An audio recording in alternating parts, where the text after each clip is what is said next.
क्या प्रधानमंत्री की सरकार का, नरेंद्र मोदी गवर्नमेंट का कोई मजहब है? नहीं हो सकता। इसलिए नहीं हो सकता क्योंकि संविधान में यह कहा गया कि भारत का कोई मजहब नहीं होगा, भारत तमाम मजाहिब को मानेगा, उनको भी भारत मानेगा जो खुदा को, अल्लाह को नहीं मानते। तो प्रधानमंत्री ने संविधान पर ओथ लिया है और संविधान में लिखा गया है कि सेकुलरिज्म इस मुल्क के बेसिक स्ट्रक्चर का हिस्सा है।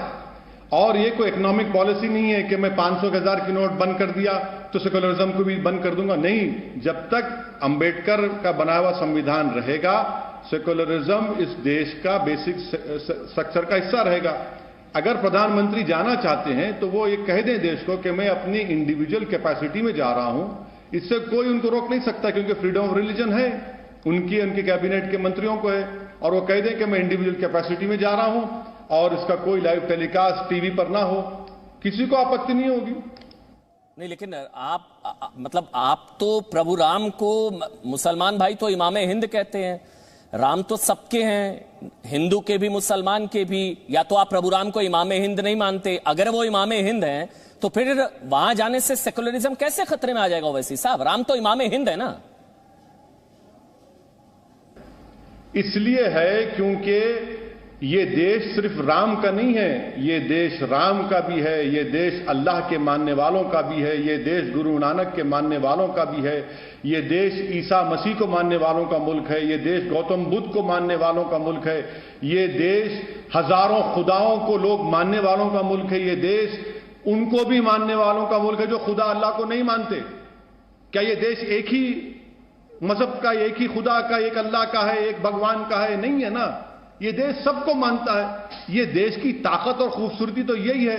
अब इस ताकत और खूबसूरती को बचाए रखना सबसे पहली जिम्मेदारी प्रधानमंत्री पर आज होती है। इसीलिए प्रधानमंत्री की जिम्मेदारी है कि जब उन्होंने बाबा साहब अंबेडकर के संविधान पर ओथ लिया है और सेकुलरिज्म इस मुल्क का बेसिक स्ट्रक्चर का हिस्सा है, वो किसी एक बिलीफ को प्रमोट ना करें, ना किसी को सुपर इम्पोज करें। इसलिए हम कह रहे हैं कि आपकी आपत्ति क्या है? ओवैसी साहब, आपकी आपत्ति क्या है? प्रधानमंत्री नरेंद्र मोदी के जाने पर आपकी आपत्ति है, शिलान्यास से तो आप खुश है ना? आखिरकार इंतजार खत्म हुआ, शिलान्यास होने जा रहा है, उससे तो आप खुश है ना? शिलान्यास होने जा रहा है, भूमि पूजन होने जा रहा है राम मंदिर का, उससे तो खुश है ना? हमने कहा था कि हम सुप्रीम कोर्ट के फैसले से सेटिस्फाइड नहीं है। यकीनन ये हमारे मुल्क के कॉन्स्टिट्यूशन में हमारे आखिरी कोर्ट ऑफ अपील है, इसके बाद तो कोई अपील नहीं है, सुप्रीम कोर्ट का जजमेंट है। मगर यहां पर मैं ये कहना जरूरी समझता हूं कि एडीएम जबलपुर का जब केस आया था, यही सुप्रीम कोर्ट ने एडीएम जबलपुर का केस दिया था और 40 साल बाद इसी सुप्रीम कोर्ट ने कहा कि एडीएम जबलपुर गलत था।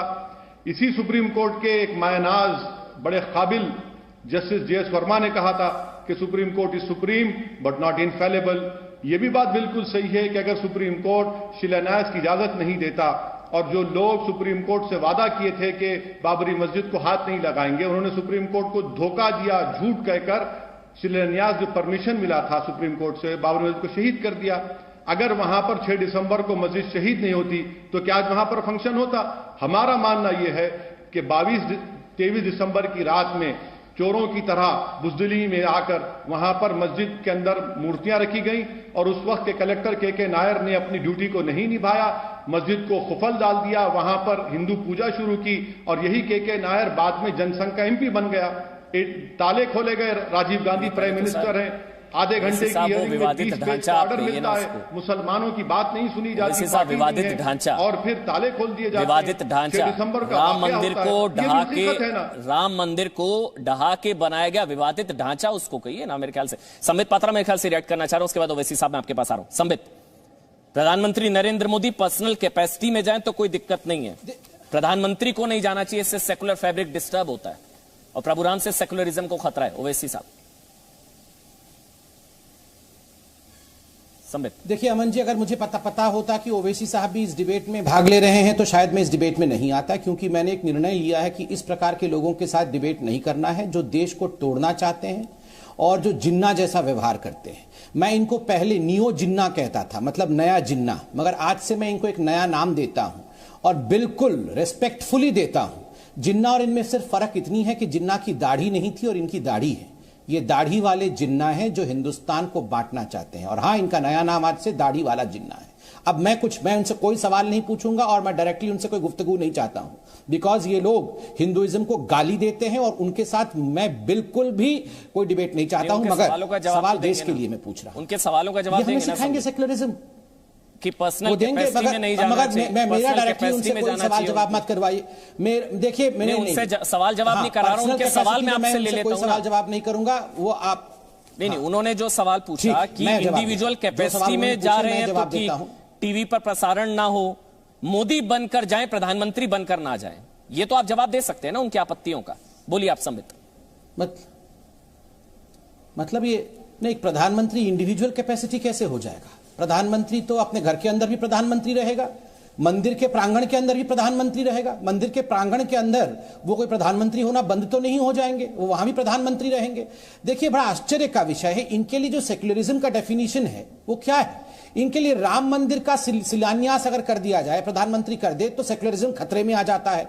अगर भारत माता की जय, ये ओवैसी साहब है ना, भारत माता की क्या कहा था, अगर खंजर भी लगा दोगे तो भी मैं भारत माता की जय नहीं कहूंगा। भारत माता की जय कह देंगे तो सेक्युलरिज्म खतरे में आ जाएगा। वंदे मातरम गलती से गा देंगे ये माननीय सांसद हैं, ये दाढ़ी वाले जिन्ना, तो सेक्युलरिज्म खतरे में आ जाएगा। जन गण मन गाने में, अभी सीएए में पहली बार इन्होंने जन गण मन गाया, वरना जन गण मन गाने में भी सेक्युलरिज्म खतरे में आता है, क्योंकि उसमें भारत भाग्य विधाता है, इसलिए इस्लाम खतरे में आ जाता है। और तो और अजान में अगर लाउडस्पीकर तेज बजता है और कोई लड़की जाके कहती है कि प्लीज साउंड कम कर दीजिए, घर में कोई बीमार है, तो सेक्युलरिज्म खतरे में आ जाता है। रफाल के ऊपर आप अगर टीका लगा के नारियल फोड़ देते हैं तो इनका सेक्युलरिज्म खतरे में आ जाता है। मगर इनका सेक्युलरिज्म तब खतरे में नहीं आता है जब बाकायदा प्रधानमंत्री टोपी पहनकर इफ्तार पार्टी मनाता है। नेहरू से लेकर सोनिया गांधी, राहुल गांधी तक आप देखिए कितने लोगों ने इफ्तार पार्टी मनाई है, उस समय सेक्युलरिज्म का कुछ नहीं होता है। इनका सेक्युलरिज्म तब खतरे में नहीं आता है जब प्रधानमंत्री बाकायदा अजमेर शरीफ पर चादर बिछाता है और वो लाइव टेलीकास्ट किया जाता है, उस समय सेक्युलरिज्म खतरे में नहीं आता है। उनका सेक्युलरिज्म तब खतरे में नहीं आता है जब सीता राम मंदिर जो अयोध्या में मौजूद है वो अपने मंदिर के प्रांगण के अंदर इफ्तार पार्टी मनाती है और ये लोग वहां इफ्तार करने जाते हैं, उस समय सेक्युलरिज्म खतरे में नहीं आ जाता है। इनका सेक्युलरिज्म तब खतरे में नहीं आता है जब यही ओवैसी साहब की पार्टी के लोग कहते हैं, और ये कहते हैं 15 करोड़ वर्सेस 100 करोड़। इनका सेक्युलरिज्म तब खतरे में नहीं आता है जब ये कहते हैं 15 मिनट के लिए पुलिस हटा दो, फिर देखो हिंदुओं का हम क्या हश्र करते हैं। इनका सेक्युलरिज्म तब खतरे में नहीं आता है जब ये कहते हैं तस्लीमा नसरीन का गर्दन काट देंगे, 2007 में कहा था गर्दन काट देंगे, तब इनकी सेक्युलरिज्म कहां जाती है?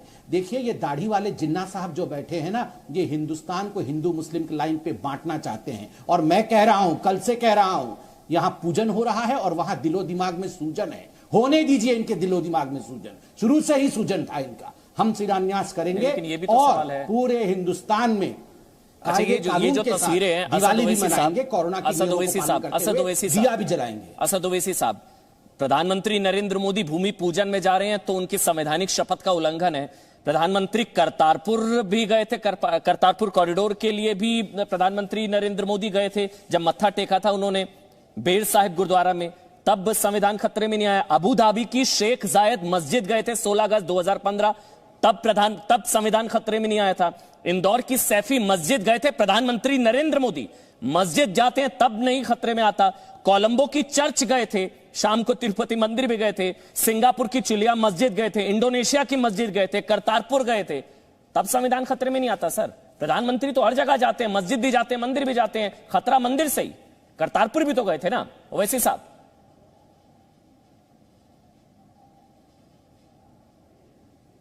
मेरा मानना यह है कि भारत देश का कोई मजहब नहीं है। भारत के देश में किसी की भी सरकार होगी, वो सरकार का कोई मजहब नहीं हो सकता।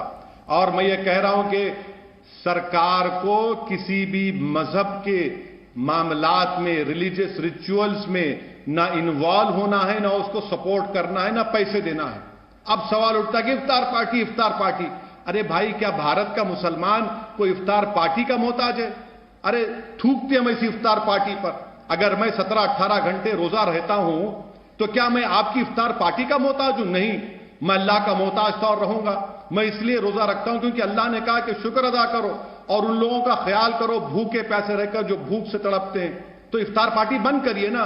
हर रिलीजियस फंक्शन में गवर्नमेंट ऑफ इंडिया और स्टेट गवर्नमेंट उसका कोई रोल नहीं होना चाहिए।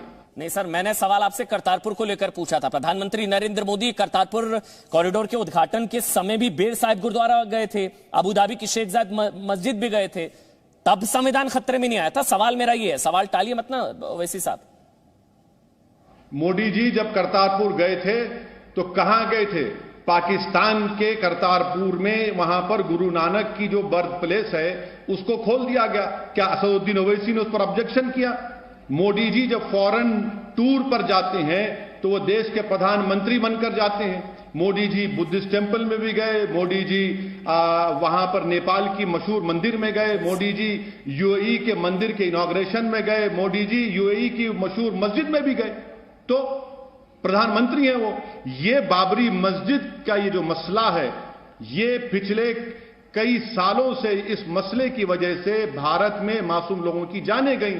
क्या मोदी जी इनकार कर सकते हैं कि बीजेपी और आरएसएस ने ही इस राम जन्मस्थान के मसले को उठाया? 1966 में विश्व हिंदू परिषद बनी गई। क्या उससे पहले यह मसला था? नहीं था। क्या पालमपुर के रेजोल्यूशन से पहले राम जन्मभूमि का मसला था? नहीं था। इसीलिए तो हम कह रहे हैं कि आज जिन लोगों पर बाबरी मस्जिद की शहादत का, डेमोलिशन का क्रिमिनल केस चल रहा है, आप उनको दावत दे रहे हैं। सर, मेरे को आप ये नहीं समझ आ रहा। जख्मों पर मरहम नहीं ओवैसी बल्कि साहब, और जख्म ओवैसी को साहब, गहरा कर रहे हैं आप। प्रधानमंत्री नरेंद्र मोदी राम मंदिर भूमि पूजन में जा रहे हैं तो सेकुलरिज्म खतरे में। यही प्रधानमंत्री नरेंद्र मोदी मस्जिद में भी जाते हैं। जब अबू धाबी की मस्जिद का मैंने जिक्र किया, संबित आप रिएक्ट करना चाह रहे हैं? संबित जल्दी से, संबित। देखिए, एक बात मैं कह दूं, किसी चीज में एपोलॉजेटिक नहीं होना है। इनसे सवाल जवाब क्यों पूछा जा रहा है दाढ़ी वाले जिन्ना साहब से? मैं बताता हूं। इन्होंने कहा कि जाने चली गई, आरएसएस वालों ने, बीजेपी ने लोगों को मार डाला। मैं सवाल पूछता हूं, याकूब मेमन के लिए खड़े होने वाले लोग, आतंकवादी के लिए कोर्ट को 3 बजे खुलवाने वाले लोग, अपने कॉन्स्टिट्यूएंसी हैदराबाद में आईएस के जब 9 लोग पकड़े गए थे, उनके लिए लीगल एड देने वाले लोग जो आतंकवादियों का समर्थन करते हैं, वो यहां किस मुंह से जानों की बात कर रहे हैं? नंबर 1। नंबर 2, इससे पहले इन्होंने बहुत गलत बात की थी, माफी मांगनी चाहिए इनको। इन्होंने कहा था कि सुप्रीम कोर्ट फैलिबल हो सकता है, हम सुप्रीम कोर्ट के निर्णय से भी संतुष्ट नहीं है। तो ठीक है, कौन से सरिया कोर्ट? ये तो सरिया कानून चाहते थे। ये तो ट्रिपल तलाक पर भी इन्होंने भयंकर बातें कही थी। ये सुप्रीम कोर्ट कौन होता है? हम कैसे तलाक देंगे, हम कैसे निकाह करेंगे, ये हमारी बात है। ये तो केवल शरिया को छोड़ के इस देश में किसी को नहीं मानते हैं, ये सुप्रीम कोर्ट को नहीं मानते हैं। और देखिए, पीएम बीजेपी के नहीं होते हैं, प्राइम मिनिस्टर पूरा देश का होता है। इसलिए जब नरेंद्र मोदी जी शिलान्यास करने जा रहे हैं, वो बीजेपी शिलान्यास नहीं कर रही है, देश की आस्था में देश के प्रधानमंत्री का हाथ रहेगा और देश के प्रधानमंत्री शिलान्यास कर रहे हैं। देखिए, ओवैसी साहब यहां बैठे हैं, मैं डायरेक्टली उनसे बात नहीं करूंगा, मगर अमन जी, मैं आपसे 10 सेकंड लेकर उनका ही एक भाषण 2012 का सुनाता हूं। ये कितना घृणा करते हैं राम से। सुनिए उन्होंने क्या कहा था। अयोध्या के 3 मुखायात ऐसे हैं जहां के पंडित पुजारी कहते हैं राम यहां पैदा हुए हो। तो चलो, इनकी आस्था सही है तो राम का बाप दशरथ और राम की मां कहां पैदा हुई थी? कहां की रहने वाली है उसकी मां? वो हरियाणा की रहने वाली। और वहां के लोग कहते हैं हिंदू तहजीब के हिसाब से एक औरत अपने पहले बच्चे को जन्ने के लिए अपने मायके को आती है। उस तरीके से वो तो हरियाणा आई होगी। कहां पे आई हरियाणा में? दशरथ की बीवी राम की मां का नाम कौशल्या था। हरियाणा में आज भी कौशल्यापुरम नामक जगह है जहां के लोग कहते हैं कि कौशल्या ने राम को वहां जना। अब मेरा सवाल है कि आखिर में राम की मां कहां कहां गई थी? कहां जनी राम को? यहां जना, वहां जना, किधर हुए? अरे बाबा, हम भी जानना चाहते हैं। अगर आपको लगता है मुसलमानों में जुबान नहीं है, तो मेरे पास जुबान है। इनके भाई अकबरुद्दीन ओवैसी का ये भाषण है। आपको क्या लगता है? ये हमसे प्यार करते हैं? ये गंगा जमुनी तहजीब चाहते हैं? प्रधानमंत्री नरेंद्र मोदी की सोच से वाकिफ नहीं रखते, देश को बांटना तो नहीं। तो वैसे साहब, फिर मेरे जहन में सवाल आता है, मतलब फिर या तो आप नेहरू की सोच के साथ है, जिन्होंने सोमनाथ मंदिर का ना सिर्फ विरोध किया बल्कि वो सोमनाथ मंदिर नहीं गए जो नेहरू की तरफ से किया। तो आप नेहरू वाली सोच के साथ है, जिन्होंने सोमनाथ मंदिर के जीर्णोद्धार का ना सिर्फ विरोध किया बल्कि वो नहीं गए, तो वो सेकुलर है। या तो आप नेहरू वाली सोच के साथ हैं ओवैसी साहब। आप सोमनाथ मंदिर की बात कर रहे, आप क्यों नहीं ZTV उस बात को चलाता कि महात्मा गांधी ने KM मुंशी को क्या कहा था? चलाइए ना। महात्मा गांधी ने के.एम. मुंशी को क्या था, चलाइए, मैं किसी सोच के साथ नहीं हूं, मैं संविधान के साथ था और संविधान के साथ रहूंगा। और जो संविधान की बात करते हैं उसका बेसिक तकाजा यह है कि इस देश का कोई मजहब नहीं है, इस देश का कोई मजहब नहीं रहेगा, ये देश सब मजहब को मानता है। और जो भी इस देश का प्रधानमंत्री होगा, जो भी इस देश का चीफ मिनिस्टर होगा, वो किसी एक मजहब का जरूर हो सकता है, मगर वो अपने मजहब को, अपने रिलीजियस बिलीफ को पूरे देश पर इंपोज नहीं कर सकता, क्योंकि संविधान इसकी इजाजत नहीं देता।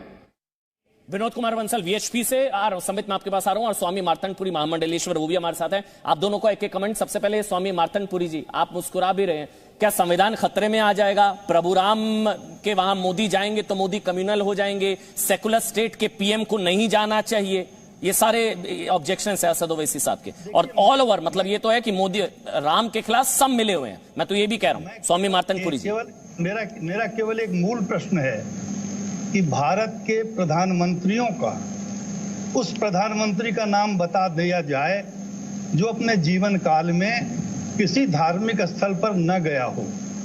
दूसरा मेरा यह भी कहना है कि क्या संविधान ये कहता है कि तथाकथित धर्मनिरपेक्षता के नाम पर हम जब पद पर हों तो अपने धर्म का हम अवलंबन नहीं कर सकते? कतई नहीं करता।